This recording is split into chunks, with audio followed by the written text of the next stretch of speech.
Paul Sterling here, author of Argue Less, Love More. Yes, that's me. Anyway, I am a relationship and intimacy coach, and today we're talking about a hot topic, which is why your lover stops listening to you. And you're listening to the Courageous Love Show, and we've started this show. A friend of mine, Scott Katamas, who runs Love Coach Academy, inspired the idea back when the whole pandemic started. And we've been doing a show. I've been doing 2 shows a week ever since then. And he does one that's called Saturday Night Alive, and then he does a Sunday morning show. And so somebody from Love Coach Academy does a show, or at least 1 or 2 shows every day of the week.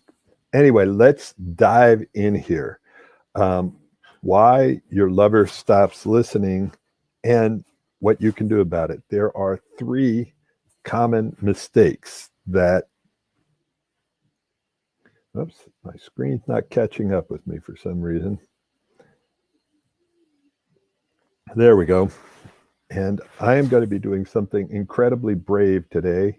I have my pen, and I am going to write, spell, draw in public. I am dyslexic and grammatically impaired, so there will be prepared, there will be spelling mistakes. So if you think words should be spelled in only one way, this probably is not the Facebook Live for you. So, okay, let's look at 3 common mistakes that people make that stop open and honest communication in its tracks, that block any chance of intimacy. And they flip off the listening switch. There is something, let's see, I got to draw this right or it looks weird, but there's a switch, like a little switch that, God, that's looking odd, but it is just like a light switch. And what we're going to do is talk about what clicks it off. So your partner can be there, they're looking at you, but there's nobody home, they don't hear you. And any communication feels almost like this, like an arm wrestling match. So how many of you can relate to that? What I want to do, by the way, is if you could put comments in the comments box, that way today it's just going to be me unless one of my other co-hosts joins me, but it makes it more fun for me if we interact. So I'd love to hear who you are, where you're watching from in the world, because typically we have people from all around the world watching. And what tends to be the biggest communication challenge you have? Is it arguments? Is it not feeling heard, understood, and valued? Is it misunderstanding, conflicts, recycled issues? What are the issues that cause the biggest problems in your relationship? I would love to hear that if you're willing to share it. So we want it feels like this, and what we want is we want it to feel like this. We want to feel like when we're communicating, it's easy and it's easy to hear each other. And let's just see. Hi, Ken is calling in from Redwood City here. And by the way, when you get an aha, when I'm talking about what I'm teaching, if you get an aha, please type it in there. So this is the magic triangle. There are going to be 3 things I'm going to tell you right now. This is what almost everybody wants to hear. And I coach couples. I've been doing this for over 25 years. I was originally trained and mentored with a guy named Tony Robbins. Most people have heard of him. I was hired by him, and then at one point he hired me to come in and teach his inner circle. So, and I traveled around the world as a professional problem solver. And now what I've done is I focused my problem solving skills on the world of relationships. And the biggest problem in relationships, communication. And this is what people want. They want these 3 things. So if you don't get anything else, make sure you write down what these 3 things are. Number 1, it's going to sound so obvious. You're going to go like, Wow, Paul, tell me something new. It is so obvious, but we rarely do it, and there's a major problem that gets in the way. So, what do people want? Number one, they want to be heard. The second part of that is they want to be understood. And if this resonates with you, you can go some comment in there speaks to me, or God, I hate to use the word me too, because that's been used in a totally different way, but I understand, resonates with me, whatever it is, something to let me know that you get it. So that you want to be heard, you want to be understood, and you want to be valued. Those three things. So almost everybody wants that. Why do so few people have that? Which one of these three, is it heard, understood, or valued, that creates almost all the problems? So I just want to talk a tiny bit before we dive into which one causes the most problems. I want to tell you a tiny bit about somebody. This is a couple that learned the "Can you hear me now" communication process. And I work with them and coach them over Zoom for about 3 months. And here's what she said she got. So this is, like, I'm telling you this so you know this is a place to pay attention if these are things you want. She got back her feminine power and went from feeling like he had all the power, and it should say "and final say" in the relationship, to understanding he wants to be her hero and make her happy. She used the "Can you hear me now" communication process to enter his world so she could really hear, understand, and value him. She was able to discover which of her 10 core needs were beneath under her upsets and turn them around. She stopped taking his masculinity personally and started to understand the differences. And this is so critical. If we want to understand why your partner stops listening to you, you've got to understand what the triggers are that cause people to stop listening to you. And there are masculine and feminine triggers to look at. And if you understand the differences between the sexes and the power of your words, you don't trip their triggers. You can talk about tough topics without turning them off. She also understood when he was single focused and in hunter mode, and not to try to get his attention, because there was no space for him to listen. See, number one, set yourself up to win. How do you set yourself up to win? Make sure that they're not focused on something else, and get their attention, get their permission. Can we talk about, especially if it's a tough topic, can we talk about this topic now? She also got clear on the power of her words. It transformed their relationship. Here's what he got, and then we're going to dive into what you can walk away with and some tips and tools you can use today to start making a difference in your relationship. And it'd be fun to hear what triggers you the most when it comes to communication. Is it talking about jealousy? Is it talking about career, money, the whole COVID thing, about agreement, about boundaries, about jealousy? What is it that trips you up? That if you could make a difference in communicating around this area, it would make such a huge difference in your relationship. The things that trip me up that I'm constantly working on: jealousy, money issues, from growing up, and conflict. So I've got a couple there. And the way I look at it is we're all going to the relationship gym. So come do push-ups, expand your ability to communicate. The benefits he got is he stopped taking himself so seriously and started having more fun in the relationship. He loved that he was able to enter her world so that she felt heard, understood, and valued. Think about that. How important, if you could just type that in, really, not really, how important is it in your relationship to be heard, understood, and valued?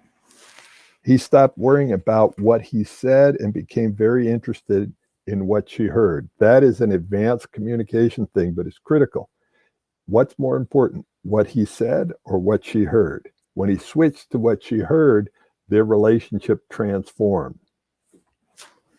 He loved that they both became aware of the impact, like bad, stupid, wrong. That's one of the triggers that will shut your partner down faster than anything. Any language that you use that implies bad, stupid, or wrong on your partner's side, there's something called the listening switch. And when you say something like that, listening switch goes off. They're still there, but nobody's home. Two other things. He learned the power of speaking in chunks and not overwhelming his partner. So what I mean by speaking in chunks, if you think about it, if I was giving you directions from California to New York, if I tried to give it to you in one long run-on sentence, what would happen? It would overwhelm you. So it's like speaking in chunks and then checking in and making sure that you heard them. So the thing I do is I call it the pizza call. Everybody, when we speak, we want to know that we were heard, understood, and valued. So that's going to be the theme throughout this whole call. And then the other part of the theme is to stop doing damage. So when I'm communicating, what I'll often do is check and go, can you tell me what you heard me say? So anytime that you order a pizza or any to-go food, one of the last things they do before they hang up is they say, Mr. Jones, let me make sure I got this right. You ordered a 12-inch pepperoni. You live at 123 Jones Circle, and your phone number is, and your credit card is, and they feed it back because they know that the normal outcome of most communication is misunderstanding. Let me say that again. The normal outcome most communication, misunderstanding. It's not deliberate. Your partner's not trying to piss you off. They're not trying to ignore you. Well, they might be at some point trying to ignore you, but it's mostly not deliberate. It's what happens. Anyway, he learned about the power of speaking in chunks and not overwhelming his partner, chunking it down so it was absorbable. And he also became a lot more patient and supportive of his partner. So let's just see. If this is making sense, just type in makes sense so far. So I know that I'm on track, and if it doesn't make sense, maybe you could type in a question instead. So here are the three parts that I want to go through. This is the heard, understood,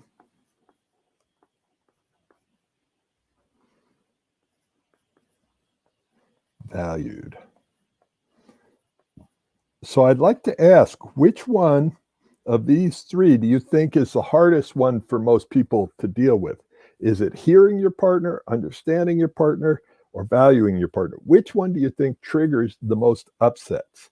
And I know it's going to take a second for your answers to pop in there. And I'm only getting to see some of your answers here. So if I don't get your answers now, I will go back after the call and check in all the different places, because this call goes out in like 10 different places. Ken, thank you. Yeah, here it is. Ken's answer, understood. And why is understanding the biggest problem? Because we're afraid that understand equals agreement. And I was working for a company this many years ago, and the CEO was arguing. Well, I'll tell you exactly when it was. It was when Bush and Kerry were they were battling it out in the polls up for the presidential election. That was the year that Bush won. But I was watching the owner of the company, CEO, and one of his top managers arguing about it. And I noticed that neither of them would understand the other one because they were afraid understanding would equal agreement. And so instead, they kept battling it out. And what do we want more than anything? We want to be understood. And how do you let somebody know that you understand them? Well, partly what you do is you feed back what you heard.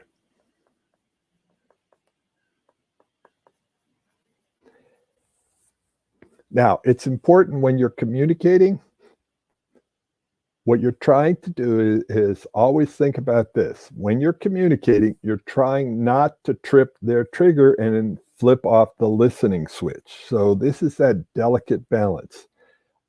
Everybody has a listening switch. And that's where if they get too triggered, they disappear. It's a stop listening. I've been doing this for over 25 years. I have a listening switch. If my beloved uses bad, stupid, wrong language on me, click, my listening switch goes off. I'm there, but nobody's home. If I do the same, her listening switch can go off. And I'm going to talk more about that in a minute, but how do you let somebody know you understand them is you feed it back. So let me see if I've got it right. You're feeling really hurt and disappointed because I was late for dinner and you put a lot of time and energy into dinner and you really wanted it to be a gift and a celebration and a surprise. And when I didn't call, you were worried too. Did I get it right? By the way, guys, I did this call. Did a call about intimacy, but it was also about communication. This next line brought one of the people who was listening to the call to tears. And what most women rarely, if ever, had heard, this is an aphrodisiac. This is 3 magic words, guys. 3 magic words. After you feed it back, what you might go is tell me more. So simple, but a world gets communicated when you do that. The world is, you're more important to me than my thoughts and my behaviors and all the rest of this stuff. So tell me more. And understood, the last part of understood, what we're trying to understand is there is a language of love. And the language of love and the language of relationships is the language of feelings and needs and requests. So what we're trying to do is translate almost anything that somebody communicates into the underlying feelings, needs, and requests. Because behind every tough, argumentative, painful communication, behind almost every communication, and this is so critical, is a beautiful feeling, need, and a request. And a lot of times, if we have need shame, it won't be a direct request, it will be an indirect request. So if you want to make somebody feel really understood, first you feed back what I heard you say. And then you might go, did I get it? Or do you want to tell me more? And what I'm guessing is you're feeling sad or disappointed or happy. You can feed it back if you have kids. You can feed back, wow, it sounds like you're really proud of the schoolwork you did, or you're excited to play with some friends, or whatever it is. It's you're trying to connect their feelings to their precious needs. And at the end, there's almost always a request. It's either implied or it's spoken. So like my mom would go, the chairs are up by the car. The dishes are dirty in the sink. And I go, that's nice. And what was she wanting? She was wanting the dishes to be done. She was wanting the chairs to be brought down. And sometimes I could be a bit of an ass. So thank you. Anyway, so an explicit would be, The chairs are up by the car. Would you be willing to bring them down? The dishes are dirty. Would you be willing to wash them? And it's interesting because we're taught to have need shame in our culture. So we're taught to use implied requests rather than direct requests. And direct requests are so sexy. It's so wonderful when somebody says, would you be willing to? Would you be willing to, rub my back, give me a massage? Would you be willing to come make love? Would you be willing to wash the dishes? Whatever it is, be clear about it. Give somebody the chance to say yes or no. Bring them to choice. Okay, so let's keep going on this. By the way, hopefully makes sense. Does that make sense?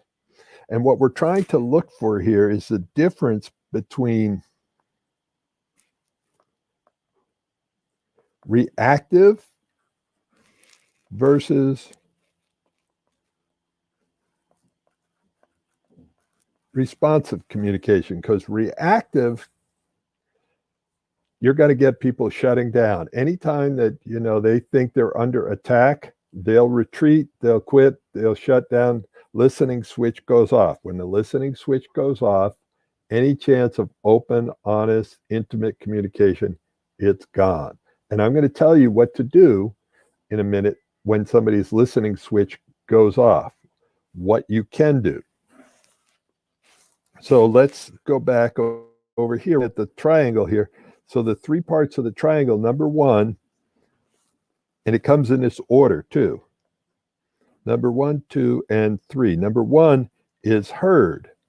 Number 2 is understood. And number 3, somebody doesn't feel valued until they feel heard and understood. And if you want your partner to be vulnerable, if you want them to be intimate, if you're interested in making love or something, before they're going to open their body to you, they have to feel like their heart is safe with you. And for their heart to be safe with you, they need to feel heard, understood, and valued. If you don't value what you're saying, they're not going to feel valued as a human being. Does that make sense? So if that makes sense, I'd love to hear that.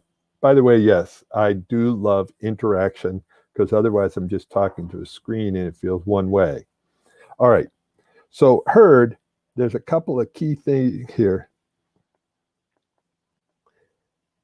Stop doing damage. So in the way we talk, almost guarantees our partner is going to shut down and stop listening right away. As if there's, and I actually, this book that I waved around earlier, Argue Less, Love More, it talks about the 5 communication secrets for couples who want less pain and more passion. You can get it on Amazon, or you can get it with one of my programs. I have some programs that are pre-recorded, and if you really want to transform your communication, there's a 21-day communication challenge. It's a special group. It's like $200. If you want more info, you can message me or put 21-day in the comments, and I'll get you the information. But it's learning how to stop doing the damage, and it's learning how to talk so that people want to listen. And anytime when we're speaking, we use those language that implies bad, stupid, wrong, listening switch goes off. The next thing we want to do is translate a little bit.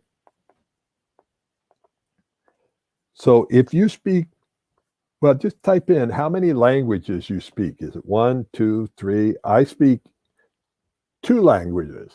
I speak English and I speak relationships. Now, relationships uses the same language, but it uses it in a very different way. So when I'm speaking in relationship terms, I'm translating almost everything that somebody says in either an act of love or a cry for help.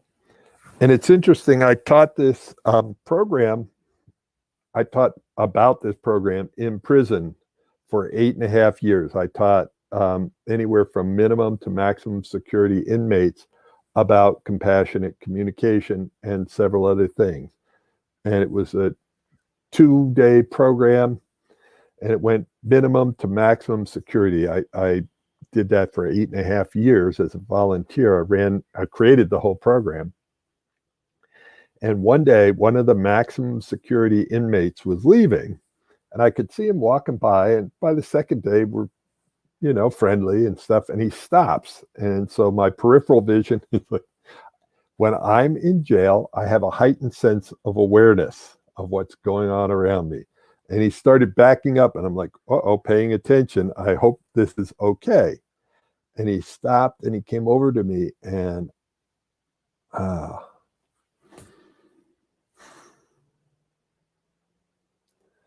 this guy looked at me and he said, Paul, if I had learned this stuff in school,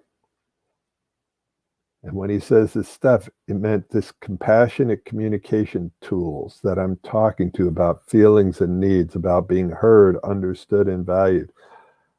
If I had learned this stuff in school, I wouldn't have spent 20 years in prison, because he didn't know how to communicate his pain. He didn't know how to communicate. Men are often not taught how to communicate their emotions.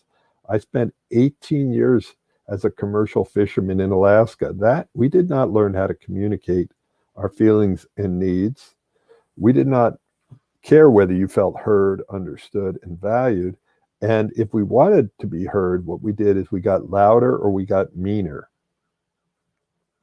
And there's a lot of things that my dad taught me that were helpful. He taught me to be brave and courageous and count on myself and try almost everything or anything. He also taught me some incredibly terrible communication tools, like what he used to say is the best defense is a strong offense. And when I watched him communicate with my mom at times, it was offensive. And he, rather than be able to be with her feelings and needs, he would get angry and reactive, and she would shut down, and there was no chance of intimacy. And they got a divorce after 18 years. And what's odd is I inherited it. And if you don't heal the past, you inherit it and you pass it on. Because when I got a divorce, I just checked in with my mom. I said, how long were you together? She said 18 years. And that's how long I was together with my ex-wife, Corrine. Now, we luckily have stayed friends, and it's been many years, but we're still good friends. But our communication was not that good. So what we want is we want to make sure that our partner feels heard, understood, and valued. So the 3 parts here: stop doing damage. Translate: almost all communication is either an act of love or a cry for help. Over here, what we're doing is we got the feedback loop. We feed it back. Can I tell you what I think I heard if you're listening? Or can you tell me what you think you heard if you're speaking?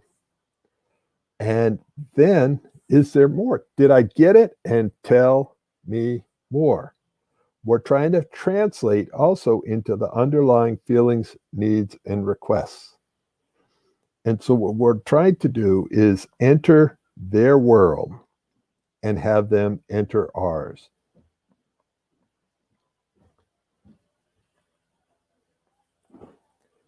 And to do that, you need to be courageous, vulnerable. Boy, if that's spelled right, I need a round of applause if I nailed that one. Courageous, vulnerable, and compassionate.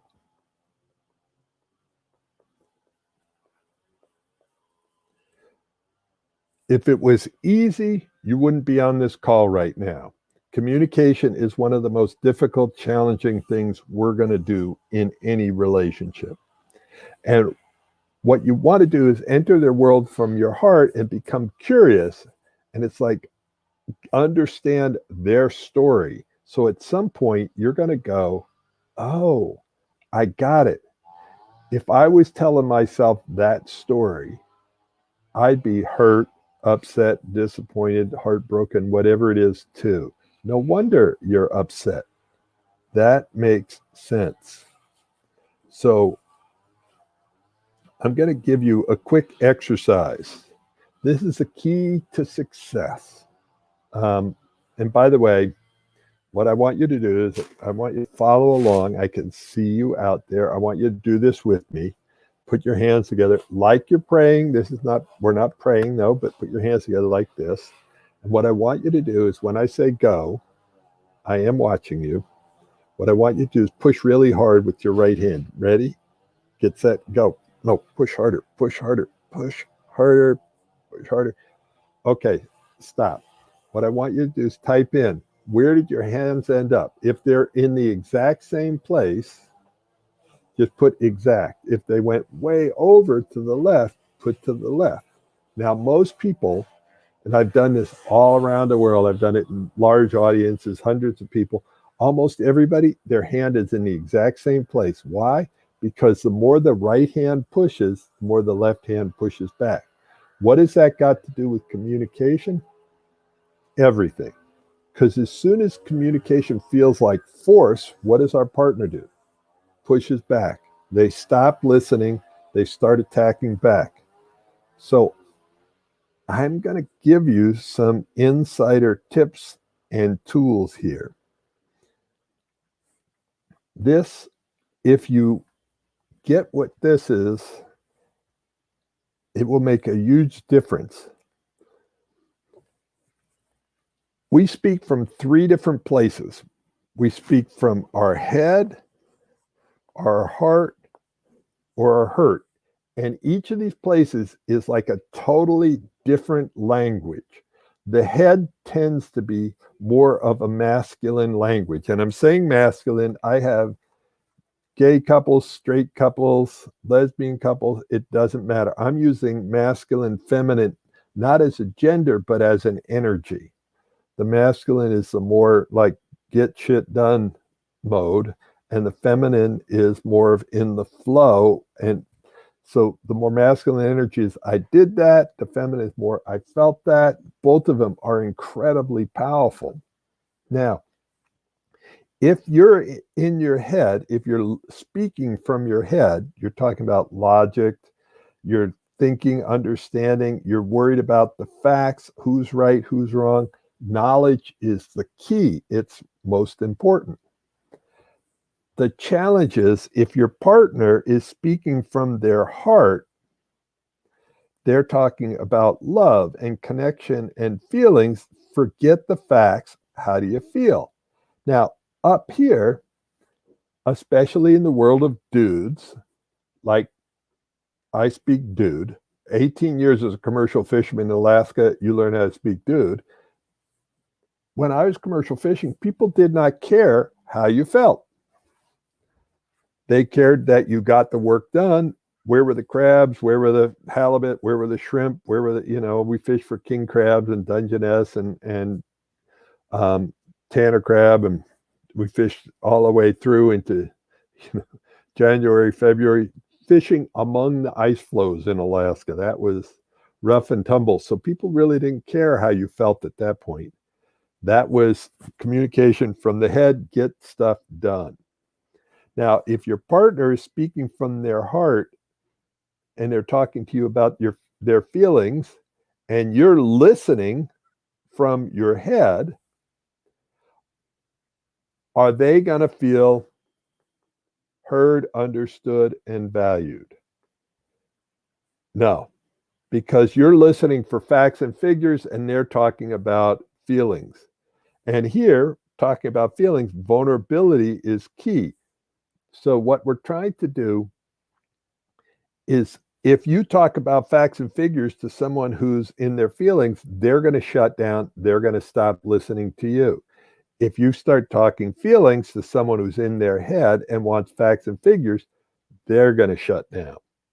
So can you see how those two paths, the feminine tends to be more in the heart, relating, connection, community, love, intimacy. This is a key thing to making relationships work. Without this, there's no relationship. The challenge is when you're in work, you're rewarded for your head. When you get home, you're rewarded for your heart. This makes sense, just any ahas. By the way, if you get an aha, I'd love to hear it there too. But if it makes sense, just type in makes sense. All right. The third one here is when we get hurt, there's a part of our brain from the prehistoric times that is a part that's specifically designed to keep us alive. And to keep us alive, it has to keep us safe and protect us. So its job, when it gets triggered, is always to look for who's the enemy, who's the ally. Is there any place that's safe, or is it dangerous? So when we're in our reptile brain, and there are a lot of different words for this: triggered, his buttons got pushed, he's out of control, or she is. Any gender can get triggered, but they're in the world of who's the enemy, who's the ally, where is there danger, how do I protect myself? And in this case, vulnerability is the enemy. And very often what will happen is your partner can come home from work. They may have had an upset at work, and they had a fight with their boss. They walk in, they're emotional, and they start telling you about it. And you go, wow, sounds like your boss might have had a point there. And it's like, all of a sudden you watch them turn and look at you. It's like, oh my God, you're not my ally, so you must be my what? If you're not the ally, you must be the enemy. And now all of a sudden you've taken your boss's side against them. Now this down here, when you're in your reptile, it's very black and white. If you're not the ally, you are the enemy. This is a challenging place to be. And I'm going to tell you more about that in a second. Now, it's a really important place, and it especially helped a lot like commercial fishing in Alaska, all about survival. There was times we had to react quickly.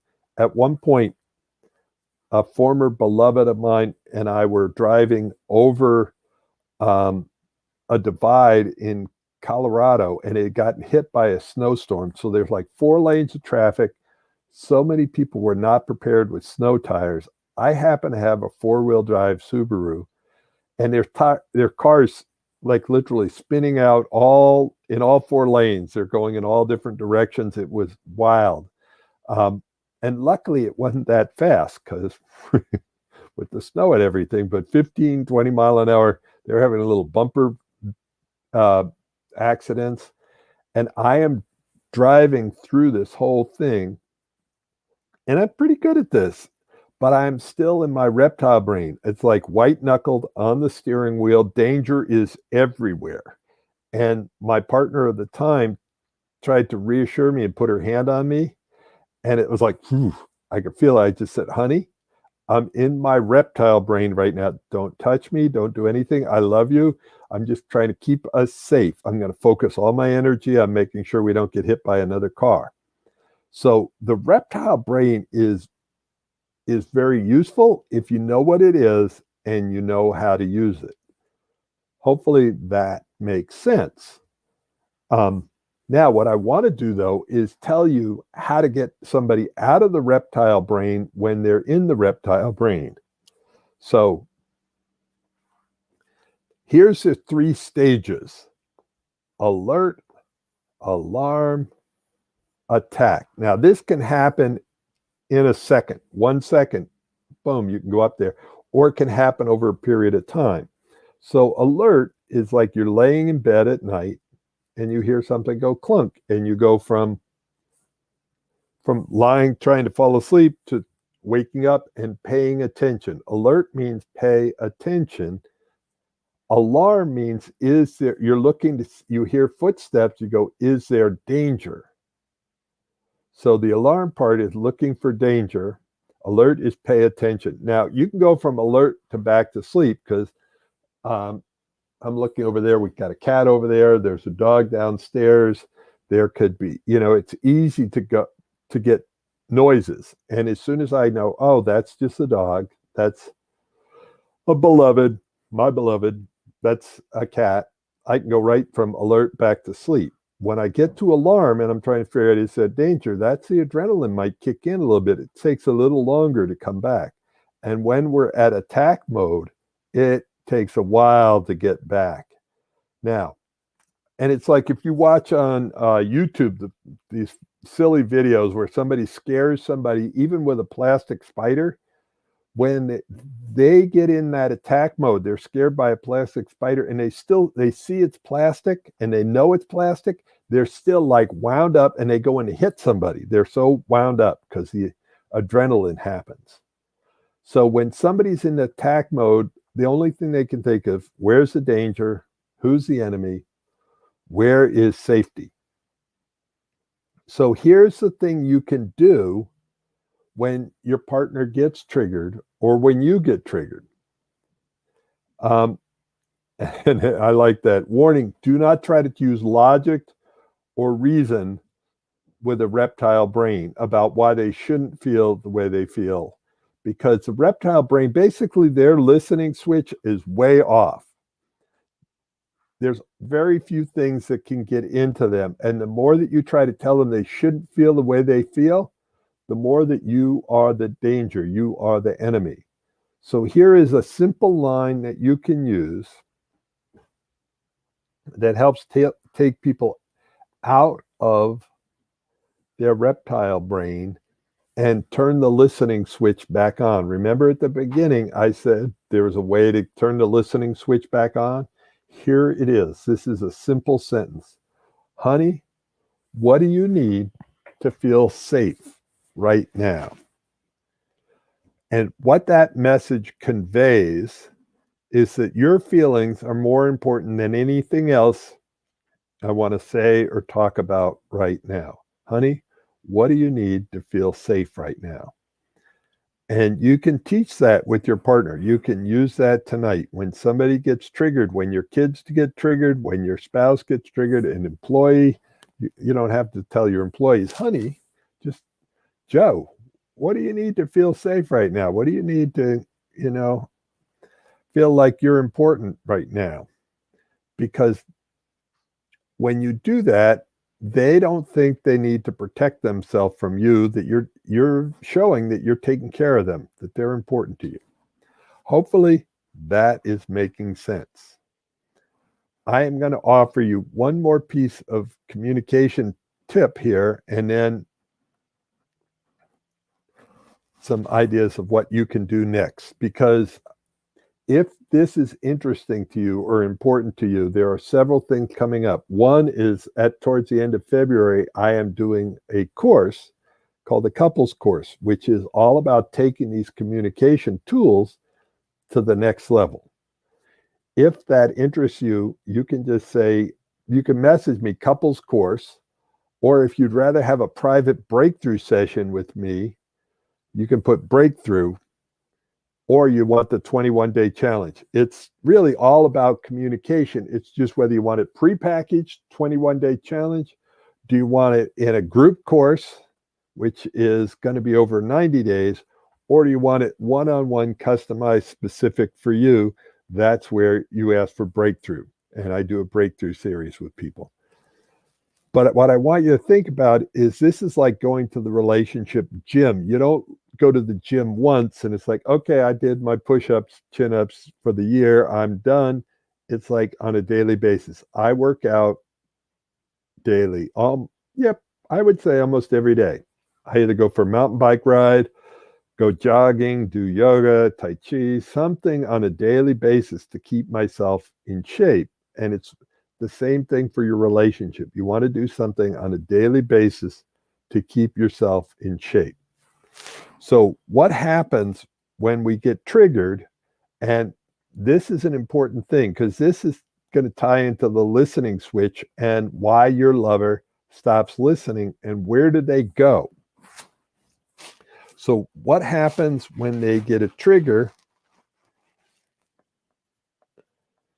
They can either go up or they go down. And down here is what I call the drama line. And the drama line is when they get triggered and an old pattern kicks in. And those patterns are so painful and they can take people out of the present. Now, I was looking at my pattern from growing up with an older brother that used to beat me up until I collapsed. So there was a lot of physical violence from my older brother. There was a lot more emotional abuse from my dad. So my nervous system learned that if I wanted to survive, I needed to collapse. The problem is I'm now 6'3", 230 pounds, and collapsing in a relationship, in communication, it's not that pretty. It's something I still work on. I'm better at it and I have compassion for it, and it's an old trigger. It tends to also be, depending upon where you grew up, how you grew up, a lot of women tend to have the collapse because if there was rape, abuse, molesting, there was some sort of physical or emotional abuse, collapse was a survival mode.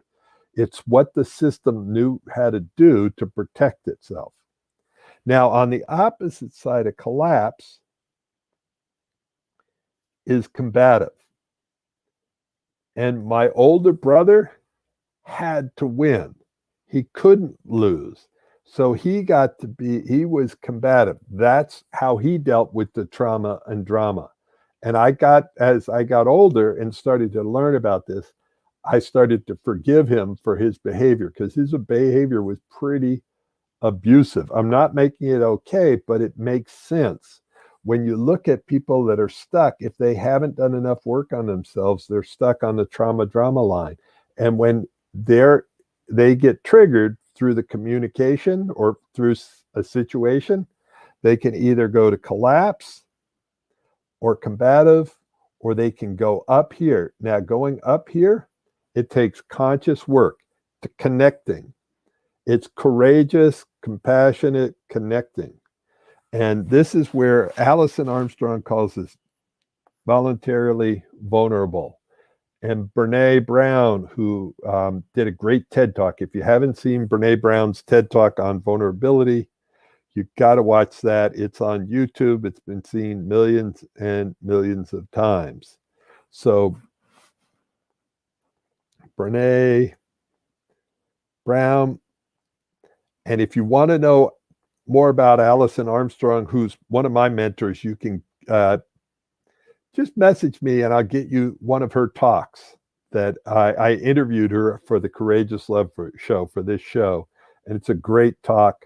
And if you haven't already joined my my Facebook group, which is Love by Design, Making Your Relationships Remarkable. Love by Design, Making Your Relationships Remarkable. It's a free group, and all the videos from back episodes of the Courageous Love show are there. So this,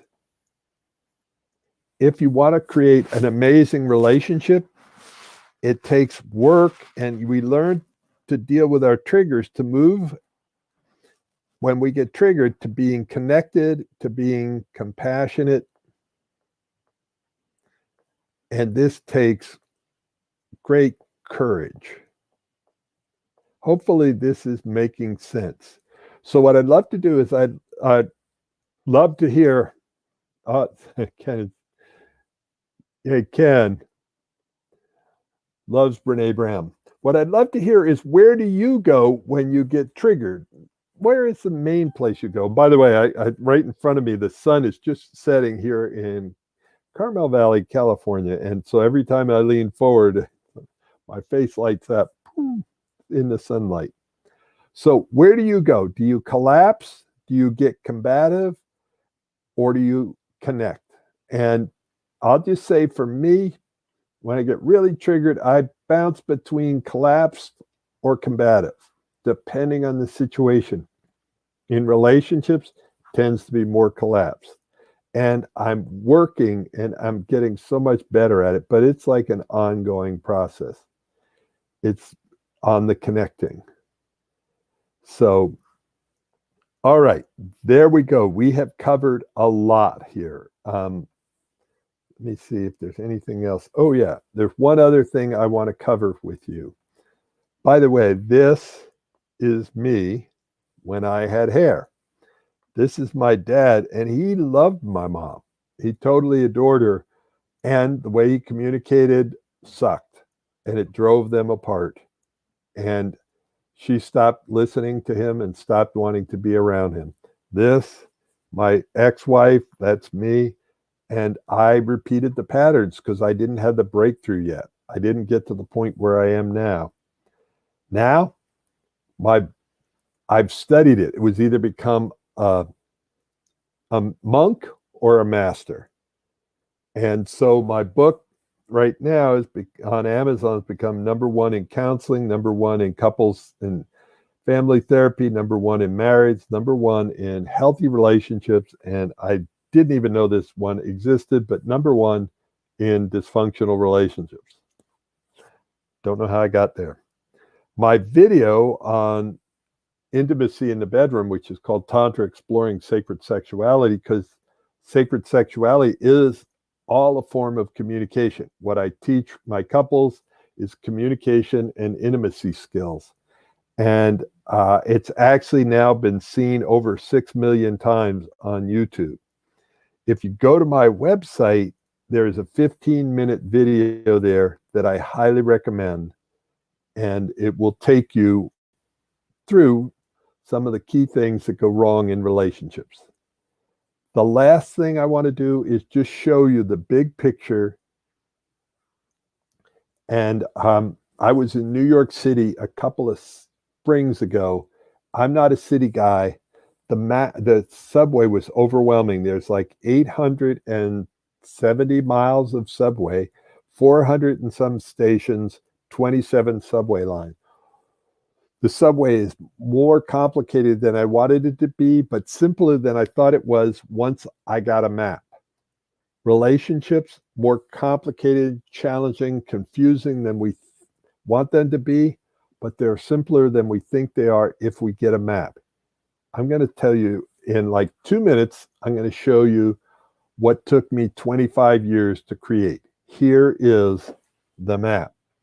If you want lasting love, you need somebody, and you need to be available, capable, and willing.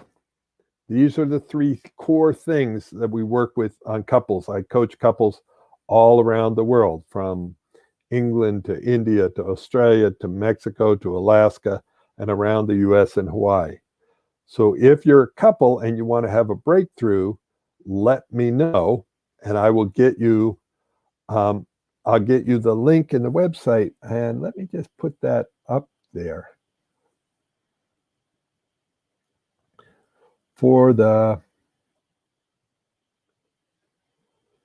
the arguelesslovemore.net. This is if you want a breakthrough session, go to Clarity. If you just want to see the video, just go on there and look at go on that arguelesslovemore.net and look for feedback. There's a page where it's got feedback. That's where you can watch that video and get the links. All right. So here we go. Your rapid tour. What makes a relationship work is 3 main things: heart set, skill set, mindset. In the world of heart set, your partner is your friend, your partner, your lover. And each of those areas, friend, partner, lover, has different needs. And if you want to have a long-lasting, amazing relationship, you need to meet their needs in each of these 3 areas. And needs are the essence of relationships, and they either feel like a burden or they feel precious. If they feel like a burden, you're going to have a miserable relationship, and eventually it's going to fall apart.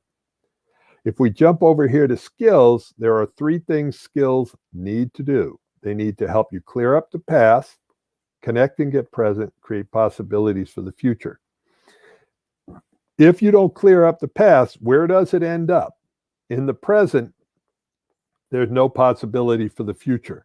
So I teach 7 different core skills that go in your skill set. It's like a toolbox for relationships.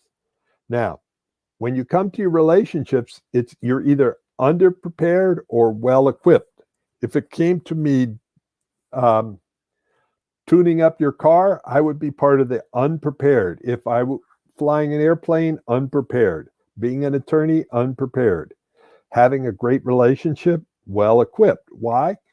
Not because I'm a brilliant guy in that area, but I've studied it for years. If you want to be well prepared for relationships, study it. Get a mentor, get the tools, learn about the 7 core skills of relationships. All right, next one.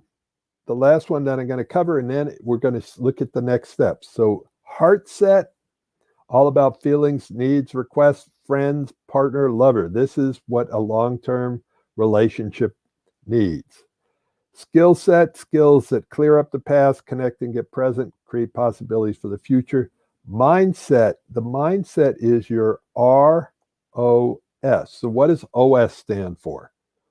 Operating system. So ROS would be relationship operating system. Now, if you're anything like me, you probably have one of these, at least one, maybe more. A cell phone. Cell phone has an operating system. But do I know how to update my operating system or make it user-friendly? No. Unless somebody sends me a link that says update your operating system now, I don't know how to do it. The thing is, the operating system is running the show. Now, when it comes to relationships, what's running your show? Your relationship operating system, and it's made up of your habits, patterns, and beliefs. And they're either set up to sabotage you or support you. How many of you know somebody like a really sweet person and they are a relationship disaster? Like they are loving, they're kind, they're handsome or beautiful or whatever it is. And you just watch them and you go, oh my God, they're going to do it again. They are going to sabotage their relationship. And somewhere their unconscious habits, patterns, and beliefs get in the way and wreck their relationships. And I know I was a relationship disaster. Long before I was a master, I had relationship repellent. I could wreck relationships with amazing people. So I'm guessing if you stayed this long, you didn't stay for the information. The internet has so much information. Literally, if you put in relationship advice, the last time I checked, it was over 96 million hits. And with all the relationship advice, relationships have never been more miserable than they are now in some places. Every 30 seconds, somebody's getting a divorce. So you don't want more information. You most likely want transformation. If you want transformation, what you can do is set up a breakthrough session. Start by taking a survey right here. So you tell me what's going on in your relationship. Go to arguelesslovemore.net, fill out the survey, take the survey, and let me know what's going on in your relationship. And then we'll set up an appointment. We get clear where you are, where you want to go, what you can do about it. Or you can just put in the comment line below, breakthrough. So I want to thank everybody for being on the call. And I wanted to just let you know about one other thing here. And this other thing is happening this Saturday. Scott Katamas, who runs Love Coach Academy, also runs something called Saturday Night Alive. And on Saturday Night Alive, they have guests like John Gray, Deepak Chopra, Michael Beckwith, Marianne Williams. They have magicians. They have magicians, musicians, people from all around the world. And each week they have a different theme on there. One theme was Black Lives Matter, another one was Indigenous people, and this theme happens to be about relationships and the greatest love of all, of self-love. So this coming Saturday at well, there's several different times you can get there, but I think it's like 5 o'clock and 6 o'clock. They have different shows you can enter, but you can join us. And I happen to be one of the guest speakers this Saturday, so I'm pretty proud of that. So what you can do is go to globalpeacetribe.com, sign up, and join us next Saturday.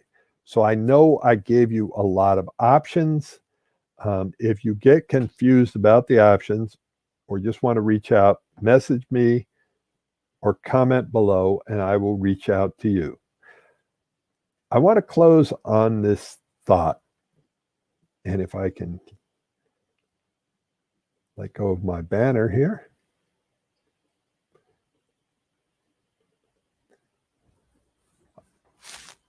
My thought is relationships are one of the most courageous thing a human being can do, because the more you love somebody, the more vulnerable you actually are. And so what I want you to do is prepare yourself to have a remarkable relationship. You need remarkable relationship skills. And it's like, if you're going to climb Mount Everest, and sometimes a relationship feels like climbing Mount Everest, even with the best of the trainings, the best mentors, the best skills in the world, Mount Everest will occasionally kick your butt. Without the right tools, it's almost guaranteed to kick your butt. So get yourself prepared. Get yourself a mentor. If you think I might be a good fit, we'll have a call and I'll see if you're a good fit to work with me. The reason I get such remarkable results is I work with successful couples that still love each other, but are struggling to get along. And I help them with the tips and the tools and work through it so that they fall back in love again. If that's something that interests you, just let me know. All right. Thank you so much. If you think a friend will get something out of this, just share this link with them. Ciao. Have a great day. See you next week.